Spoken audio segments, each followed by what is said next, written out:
Hi. Today we are going to talk about the worst disease of them all.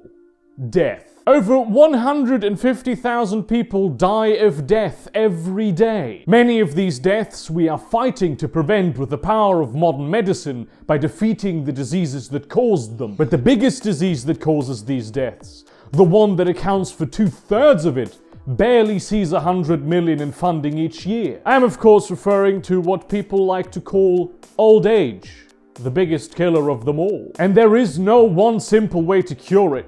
This is an incredibly complex disease that will require us to overthink the way we think about illness if we want to defeat it. Luckily, there are 7 cures for death. The 7 Keys of Immortality may sound like the MacGuffin of a shitty anime series, and it probably is, but they're also a real thing. I am aware that 7 Keys to Immortality would sound more grammatically correct, but it sounds a lot less badass also. But let's start at the beginning, shall we? People don't just die of old age. They don't fall asleep and then at some point wake up dead. That's just something we put in obituaries because it sounds a lot nicer than his body broke down to a point where one of the most critical components of it was no longer capable of maintaining homeostasis. Death is not a process of biology, it is a process of physics. Your body isn't programmed to eventually die, it just sort of wears out over time. Your body is essentially an incredibly complex, high-end super machine,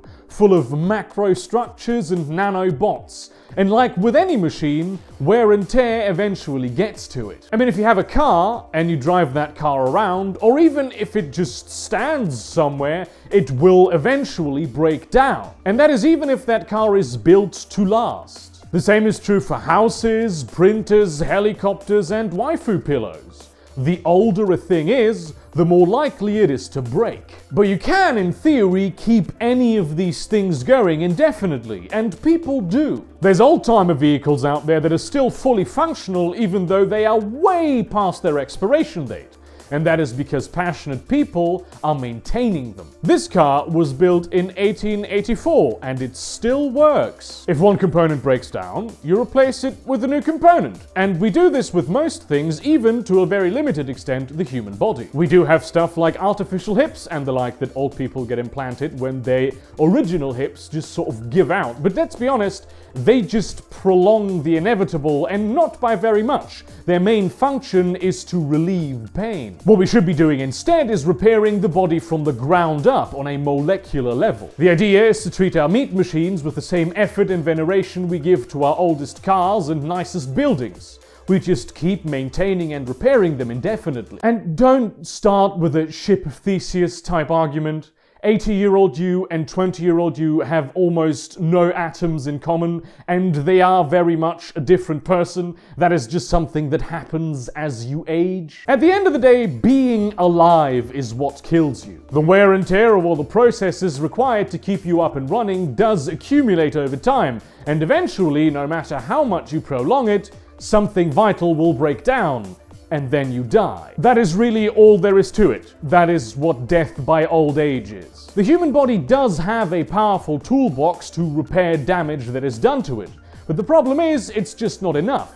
A lot of tools that are required are just missing, and the tools that we do have also wear out over time. What you don't want to do is stop the processes that are doing damage to your body, because those are the processes that keep you alive. You can't stop aging. Even in a society where people no longer die of old age, they still age. What you need to do is run constant maintenance and improve upon the already existing self-repair mechanisms that the human body has, so you can stay physically young and healthy, which is the optimal state of being in which things very rarely break down. And this is where we arrive at the 7 Keys of Immortality. Aubrey de Grey, one of the greatest minds in biogerontology today, has identified 7 types of damage that accumulate in the body over time and eventually cause it to break down. He also looks like a wizard. Other experts in the field classify the types of damage into a different number of categories, like 9 or 12, but they all describe the same things. If we gain the ability to repair one of these types of damage, we will massively extend the human lifespan. If we gain the ability to repair all of these kinds of damage, humans will essentially become biologically immortal, or negligibly senescent, as the scientists like to call it. So you don't need all the keys for this to work. Every single one unlocks a new couple of decades of quality lifetime. But let's get into what they actually are, shall we? Number 1. Cell loss and cell atrophy. Over time, you just sort of lose cells. Most people get smaller when they are older, and this is in part due to cell loss. The human body just becomes increasingly less good at replacing cells that have disappeared, and also some cells can't be replaced at all. Or can they? I mean, yes, obviously they can. Otherwise, this whole video would be pointless. Stem cells are special cells that can become literally any kind of cell, even the kind of cell that does not get naturally replaced. Stem cells do most of their work when humans are young, because obviously all of these cells that cannot be replaced need to be made in the first place. We used to not be able to properly program stem cells, so they would end up becoming the cells that we wanted to replace. But thanks to stem cell research being one of those sexy new frontiers of biomedical science, we have come a long way in that department. Stem cell therapies are excellent in countering any number of diseases, especially neurodegenerative ones like Parkinson's. Most of them we call diseases of old age, so naturally a universalist approach to just replace cells that can't otherwise be replaced would also go a long way at healing these diseases. Number 2. Division-obsessed cells. Cancer, basically, is what that means. Sometimes DNA in cells mutates. Sometimes those mutations make it so cells start dividing without the safeguards kicking in. That's when you get cancer. Because there are a lot of different kinds of cells and a lot of different things that can go wrong that can lead to these problems, or problems that can accompany this unlimited division of cells, there are a lot of different types of cancer. There is, however, one thing that universally counteracts mutations in all kinds of cells: telomeres. Telomeres are like the twirly bits at the end of candy wrappers. They protect the DNA from mutations, but they also get shorter with each cell division. When you were born, you had around 11,000 base pairs of telomere attached to your DNA, and when you get old, you'll have only about 4,000 base pairs of telomere. This is why older people get cancer much more frequently than younger people. There is an enzyme called telomerase reverse scriptase which lengthens telomeres that have been ground down. However, not all cells can produce it, and it also becomes less effective over time. So what we want to be doing is repairing telomeres in all cells. That way we might be able to defeat most forms of cancer. Number 3. Death-resistant cells. This is the opposite problem of number 1, old cells that just will not allow themselves to be replaced. When weird mutations occur in cells, certain safeguards are triggered and those cells are killed.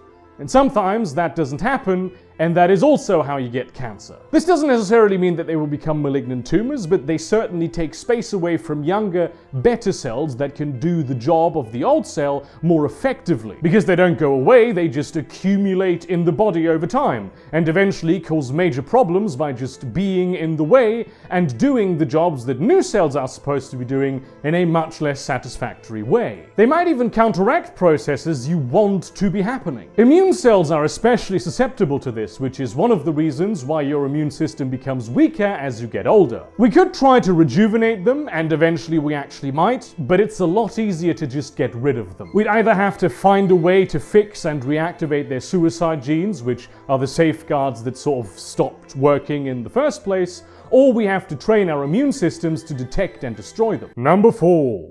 Mitochondrial mutations. Being the powerhouse of the cell, we need mitochondria to do their jobs properly. However, they are just as susceptible to mutation as any other body of genetic information inside of the cell. Really, even more so, and when they mutate and fail to do their jobs properly, then problems. These problems are very similar to the ones previously discussed, just on a different scale, and also they do kill you eventually. In their powerhousing efforts, mitochondria create something that's called free radicals, which may sound like a political action group that is on the top of the watch list at Homeland Security, but it's actually much worse than that. They are uncharged and unstable molecules that will just try to bind to stuff, Mostly mitochondrial DNA because it's there and available. Problem is, mtDNA has a lot fewer safeguards than nuclear DNA, so it's a lot easier to fuck up. Currently, scientists believe that the best approach to fixing this problem is by taking the mtDNA and storing it on the DNA in the cell nucleus. So when the mitochondria in your cell do get all fucked up, a new batch can easily be created that functions properly. Basically, you'd have a backup, and then you can restore from backup. Number 5. Intracellular waste products. Where work is being done, garbage will accumulate. Cells are pretty good at taking out the trash. The lysosome will envelop and break down waste products so it can recycle or excrete them. But there are some types of waste that it just isn't equipped to handle, so garbage still piles up. And this isn't a problem in cells that get replaced constantly, but there are some cells in the body that need to last a long time, and there it does become an issue. I'm talking brain cells, heart cells, that kind of thing. Many heart attacks happen because of this kind of waste buildup, specifically bad cholesterol. The obvious solution to this is just expanding the toolbox of the lysosome. Give it more enzymes that can break down things that it couldn't break down before. And these enzymes do exist in nature, specifically fungi. Otherwise, all the waste products would never ever be broken down. But much like vitamins, humans cannot produce them themselves, so we have to get them from outside in that situation. Number 6. Extracellular waste products. When the lysosome takes out the trash, it is out of the cell, but not yet out of the body. The immune system usually takes care of that, moving them into the bloodstream, where they eventually get filtered out by the kidneys, and then land in your toilet bowl. However, this doesn't always happen, and there is a buildup of specific waste products in your body. This can also lead to heart failure, but the main thing that this seems to be causing is Alzheimer's. This is due to a waste product called beta amyloid, which just sort of encrusts brain cells in the brain, and then they stop functioning properly. There is a buildup of beta amyloid in all brains, which is why old people usually have deteriorating brain function. The thing is, with Alzheimer's, that just happens very, very quickly. If we could remove the beta amyloid from our cells, then that would solve our problem, be it by breaking it down or sequestering it for later excretion. And because Alzheimer research is such a huge field, there is going to be a lot of success in the coming years, and much of that will be extrapolated to senescence research. Number 7. Extracellular matrix stiffening. You know how old people tend to not be able to see as well as they used to? Their muscles become stiff and more difficult to move, and their blood vessels become stiff and rigid, more susceptible to damage, which increases blood pressure, which increases damage, which increases blood pressure, that kind of thing. This happens because the proteins that these tissues were built out of, which are meant to last a very long time, eventually sort of degrade a little bit and stick together in ways they weren't supposed to. They just sort of make everything less flexible, and they stop organs and the tissues they are made of from doing their jobs properly. What we need to do is create enzymes that can target these crosslinks and break them apart, or just have proteins to do the same thing, which might be a bit easier but would require you to take more pills. So there you have them, the 7 Keys of Immortality. There is research being done in all of these fields specifically to prolong human lifespans, but most of the research is happening just outside of that in an effort to combat diseases of old age. People are terrified of getting their hopes up for something that is essentially immortality, because obviously they are, and we won't find a single solution for all of these problems overnight. But remember, any one of these will already extend the human lifespan, and there is a new breakthrough happening every week. A lifespan that is 20 years longer means 20 more years during which science, which at that point will still be constantly accelerating because it has an ever greater body of knowledge to fall back on, will have 20 more years' time to find the next key. 20 years, by the way, is on the lower end of the expectations of this. There are some of these that will probably give us like 100 years